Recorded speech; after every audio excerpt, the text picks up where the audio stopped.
Welcome back to SABC3, your feel-good breakfast show, Espresso, as we're coming to you from the Pick n Pay Knysna Oyster Festival. Now, in the week, Ewan got to be part of the Pick n Pay Flavors of Knysna, a cook-off of some of the amazing flavors that you can experiment with over this weekend as we celebrate the Knysna Oyster Festival.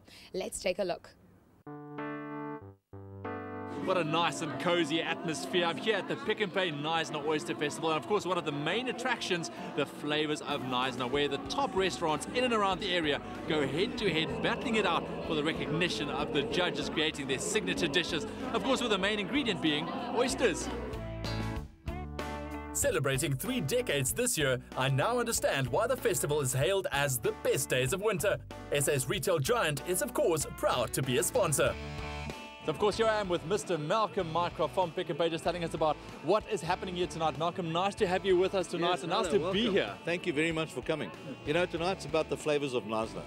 So what we've done is basically invited 10 of the top restaurants in Knysna, come and show their wares, oysters obviously, and then of course we've got our own food stand inside here, and it's great to see a full turnout, a full house, beautiful weather, thank goodness. So it's all about Knysna tonight. What a great place to be. More than 60,000 people are expected to visit, and the Flavors of Knysna event drew an enthusiastic crowd that included a few famous faces. En kyk en wie loop ek vas hier by die flavors of Knysna, meneer Bruiten Pos. Hoe gaan dit, meneer? Man, het gaan baie goed, hè. Dis absoluut 'n goeie tye.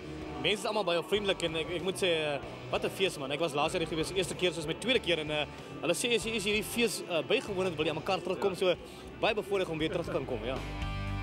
Like Brayton on the rugby field, the chefs at this event proved that big taste can come in small bites. The judges made their choices across 2 categories, casual dining and fine dining. They also picked the best dressed stand. En hier staan ek nou langs een van die hoofbeoordelaars, meneer Tox van 'n Linde. Meneer, hoe gaan dit met jou? Ja, goed met jou man. Ons kyk lekker by Oesterfees en is wonderlik hier in Knysna en wel in Pick n Pay. So Tox, hoe gaan dinge by die beoordelaarstafel vanaand? Nee, baie lekker. Ons baie gelag en baie snaakse proes gehad en so aan, maar jy weet, dis maar soos dit is. Jy weet, ons al so baie oesters geëet vandag, so ou voel ons soos 'n oester, maar dit is ongelooflik. Ek dink die presentation van al die mense was wonderlik en die mense maak regtig 'n groot effort van hulle kant af om regtig iets goeds voor te sit, ja. En iemand wat vir jou uitgestaan het? Tapas het uitgestaan en hulle het hulle oester voorberei met tequila.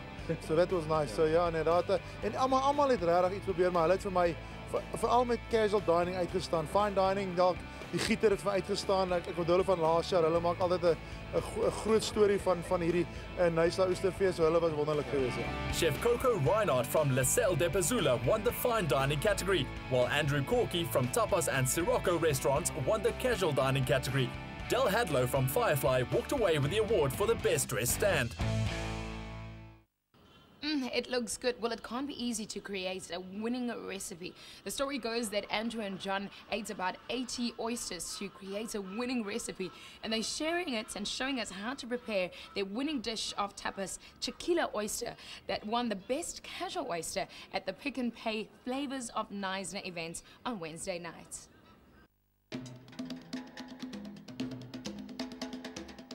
Hi there guys, welcome to the 2013 Pick n Pay Knysna Oyster Festival. Everybody's having a good time and eating oysters by the thousands down here. My name's Andrew and this is John. We're from Tapas and Oysters restaurant to show you about our special oyster that we won the oyster cooking competition with. What we're doing is we're starting off with a cultivated oyster. Very important, always remember to be safe with these oysters. You can hurt yourself and it's quite bad if you do. What we're doing is we're using a rag folded over and an oyster shucking knife. If you look at the oyster, there's a little lip on the oysters there. You'll hear it pop in. And we just turn around the shell. Once I've taken the shell off, I'll always rinse it off in fresh lagoon water. And we're going to loosen the oyster gently in the shell. It's also important that when you loosen the muscle over there so that the oyster slides off the shell nice and easily when your guests are eating it. All right guys, we're going to use a zester and we're going to cut nice thin ribbon strips of cucumber. Great for presentation on our oyster. While John's busy with that, the dish that we have is inspired by the vibe that we create at Tapas, which is a lot of tequila, a lot of fun, and a good time. So our oyster is a tequila oyster. We start off with making an aioli. The aioli recipe is on the Espresso Show website if you want to have a look at it, but just to quickly talk you through it, take the egg yolks of 2 eggs along with 200 ml of olive oil, And what you're going to do is you're going to whisk the egg yolks. And whilst you're doing that, you're going to incorporate the olive oil slowly into it. Put that to the side. You're going to then take your lemon juice and you add your salt and your pepper to the lemon juice itself. It's important to do it to the lemon juice because if you add it to the emulsification over there, you're not actually going to get it dissolving. So once it's in over there, season it to taste. Make sure it's exactly how you like it. Give it a good stir. And once that's all done, you're going to add it, the salt and pepper and the lemon juice to your egg yolk and olive oil mix. Something which is quite unique to our particular oyster is that we have pickled jalapeno chilies, which we actually do ourselves at the restaurant. We blend them up and then we mix them into our aioli. Once that's done, we have a final product that looks like this. A nice mayonnaise consistency with the nice green bits of jalapeno chili in there. And that's going to be our chili part of our chiquila. The second part is the tequila part. What we do with this is we actually have a red onion and tequila reduction. We have all the ingredients over here for you. What you're going to do is you're going to take a saucepan and you're going to put about 20 grams of diced red onion in there. Sweat off the saucepan with a dash of olive oil. Add about 2 shots of tequila and another 25 ml of water. Let that simmer and reduce a little bit. As that's happening, you're going to want to add a little bit of sugar to it. The idea for getting it in the saucepan is to cook out a lot of the alcohol and just leave the strong tequila taste.